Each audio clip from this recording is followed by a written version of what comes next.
Good afternoon. All right. Okay, good afternoon. Thanks for being here. It's been a long night and day. I want to start with a quick update on the Senate race. We obviously had a very, very late night here. There are still ballots being processed, but as things stand right now, we are very confident that when the votes are counted, we will be the senator-elect for the state of Michigan. We currently have a 19,000 vote lead approximately, with very few ballots left to be counted, and we hope to have official results by the end of the day. I have been so fortunate to stand here in front of you and to lead the team I've been leading, but I've also been fortunate in my past to do things like be a CIA officer, work overseas, work at the White House for 2 presidents, work at the Pentagon, and then be elected as the representative of the 7th District of Michigan. I'm so grateful that Michiganders have placed their trust in me and to follow in the enormous footsteps of Senator Debbie Stabenow to represent the state that I love. I want to thank again my family, my congressional team, my campaign team, and all the tireless volunteers that have worked so hard to get us to this point in the race. As I said last night, it takes a village to run a campaign like this, and I'm deeply grateful to the faith leaders, the elected officials, the unions, the advocacy groups who helped me and make this victory possible. I also want to congratulate the candidates up and down the ballot. It takes a lot to run for office, so I want to extend my gratitude to officials, to clerks, and to everyone who worked to make our democracy function here in Michigan. I pride myself on being a learning human being. I like to learn. And over the last 20 months, I've been lucky enough to travel across the state and hear directly from Michiganders about the real struggles that they're facing in their communities, and I want to continue to hear from you. I pledged throughout this campaign that I wouldn't just turn up in election season, and that commitment remains. I will continue to show up, to listen, to show up again. When you call upon me, I will answer that call and I will act. So let me say as clearly as I can, whether you voted for me or not, you will always have an open door at my office. I will always hear you out. I will always be upfront with you about where I stand, because the truth is there are no monopolies on good ideas. My job as an elected official is to fight for Michiganders, Republicans, Democrats, Independents alike. That's the approach I've taken in Congress, and it's the approach I will continue to take, hopefully, in the Senate. I got into this race for 4 very specific reasons, but my core decision to run was the belief that the state must continue to be a place where anyone from anywhere can get into the middle class. No matter your background, no matter your zip code, that is fundamental. I think this is the existential issue of our time, and I think yesterday's results reinforce that. Michigan invented the middle class, this very radical concept that you could work in an auto plant and afford the car that you were building. At the end of the day, the math is just not mathing on the middle class. And I believe a strong middle class is fundamental to the stability and success of the United States. Given the extraordinary diversity that we have in our country, we must live up to the promise that anyone from anywhere can get into that middle class and beyond, or we're in trouble. So as your senator,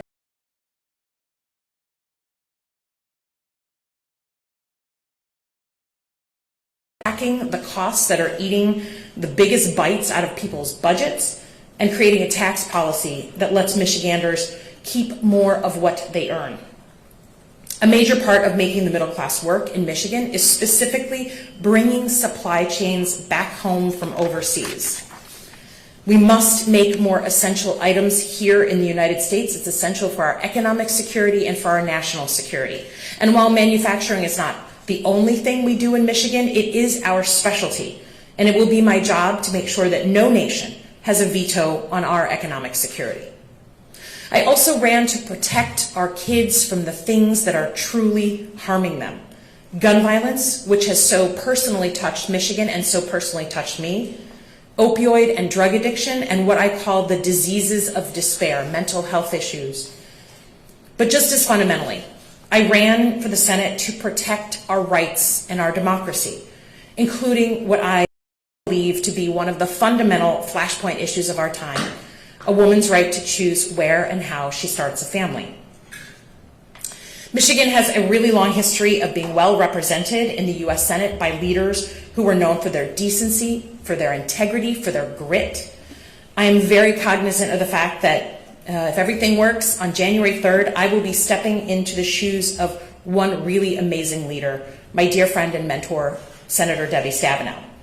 Senator Stabenow is pure Michigan, and she has quite literally dedicated her life to public service and serving at the local, state, and federal level. I'm enormously grateful for her friendship, her service, her example, and as the first woman ever elected federally from the state of Michigan, I can't tell you the debt of gratitude I have. I stand on her shoulders. There are few leaders who have done more to pass the torch responsibly. And there's no question that for me, this marks a moment of generational change. If I have my facts right, I will be the youngest Democratic woman in the U.S. Senate. I will also be part of a new generation of elected leaders that cut their teeth in politics in the post-2016 era. And I want to follow that thread for a moment. I used to have no interest in running for office. I spent my life in national security, working for whoever was my commander-in-chief. But the tone and tenor of politics changed so significantly after 2016 that a generation of us across the country decided to run. And we bring with us a different approach. I believe to my core that leadership is about knowing what issues you must compromise on and knowing what issues you must never compromise on. This new generation isn't afraid to work across the aisle. It's our mandate, because we will always look for practical solutions, no matter which party they come from. Our first priority is to deliver for our constituents and the people we represent. And as someone who comes from a national security background, I will always be biased towards action, not just navel-gazing or admiring the problem. Let me be clear. When it comes to the fundamental issues of our democracy, our rights, our systems of checks and balances, I will not give an inch. To that end, I pledge to follow in the footsteps of Michigan's great legislators, Debbie Stabenow, Carl Levin, Phil Hart, leaders who fought relentlessly for their values, worked with integrity to find common ground, and who always put Michigan first. Last night, the presidential election certainly did not go the way I would have hoped. I'm grateful to Vice President Harris for her leadership in this race. Donald Trump and I were both elected by the people of Michigan. Tens of thousands of Michiganders voted for Donald Trump and Elissa Slotkin on the same ballot. And it is my responsibility to get things done for Michiganders, no matter who's in office, just as I did in President Trump's first term. I'm a problem solver, and I will work with anyone who is actually here to work.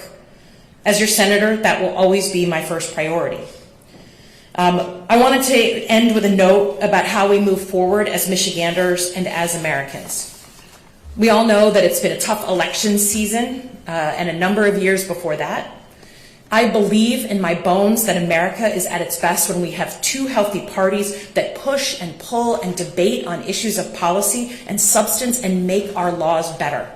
That's what our founding fathers intended, and it's what makes our country great. But we all know that's not what we've had for the better part of a decade.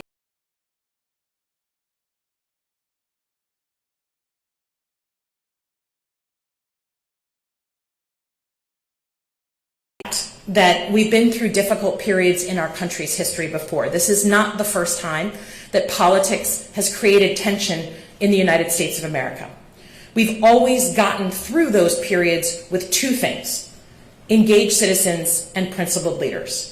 Engaged citizens who step up, who do a little bit more than they're used to doing, who care a couple more ounces than they did 2 weeks ago because they're worried about their kids and their country, and principled leaders ready to receive the ball and do something about it.